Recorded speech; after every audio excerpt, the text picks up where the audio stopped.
예, 일반적으로 명리학과 점은 기륭화복을 점치는 예측하는 데 있어서는 같은 개념으로 이렇게 생각들을 많이 합니다. 그러나 동양학의 분류상으로 보면은 명리학과 점은 학과 술로서 구분이 이렇게 됩니다. 그러니까 그 자세한 내용은 우리 그 명리학은 그 사주팔자를 통해 가지고 그 근원적으로 사주 명에 문제가 뭐가 있는가 이거를 확실하게 이렇게 파악을 해 가지고 거기에서 대처해 나가는 그런 학문이다 이렇게 하겠습니다. 요즘 좀 심각하게 다가오고 있는 것이 요즘 들어 가지고 물질 문명이 많이 과다하게 발달돼 있죠. 그래서 특히 그 젊은 사람들로서는 지식의 홍보 속에서 살기 때문에 내가 노력을 들이지 않아도 모든 것을 알 수 있는 이런 시대로 변했습니다.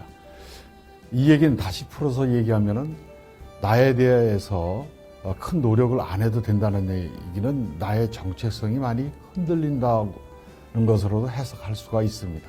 그래서 이 명리학은 나를 아는, 나부터 아는 자아 발견의 학문입니다. 나를 정확히 알면서 나의 그 인생살이에서 주도권을 갖고 이렇게 살아가는 이런 공부라 이렇게 하겠습니다.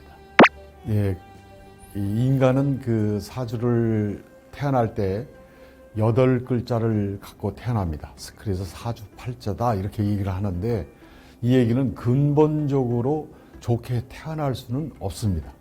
왜 그러냐면은 천간 10글자라고 있고 지지 12글자가 있는데 도합 22글자가 되는데 8개만 갖고 태어나거든요. 그렇기 때문에 구조적으로 결함을 갖고 태어날 수밖에 없습니다. 또한 이 사주팔자를 또 고칠 수도 없습니다.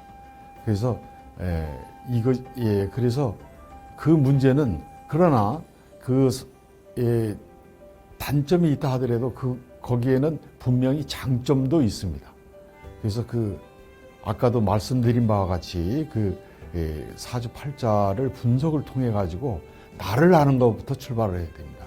그러니까 그거를 개선해서 그러니까 자기 욕망이나 모든 것을 억제하고 자연의 순리대로 자연이라는 것은 자연의 섭리 과정이라는 것은 어려운 것이 아닙니다. 우리가 겪고 있는 하루 또 1년을 보내는 사계절 이것을 갖다가 자연의 섭리 과정이라고 얘기하는데 그와 같은 그런 그 삶의 모습을 우리가 가졌을 때 그래가지고 모나지 않는 그런 태극의 원리는 상하 고조가 있죠. 그래서 태극의 원리를 갖춰 나가도록 노력하는 것 분명히 본인의 노력에 따라서 개선할 수 있습니다. 그 노력의 포인트는 나를 정확히 아는 것입니다. 일반적으로 명리학은 이 기룡화복을 점치고 예측하고 하는 이런 단순한 그런 점의 개념으로 인식들을 많이 하고 계신 것이 분명합니다. 그러나 이 명리학은 수신학입니다. 그러니까 사주팔자를 통해 가지고 나의 장단점을 알아가지고 나의 결함을 보충하고 이렇게 해서 나가는 수신학입니다.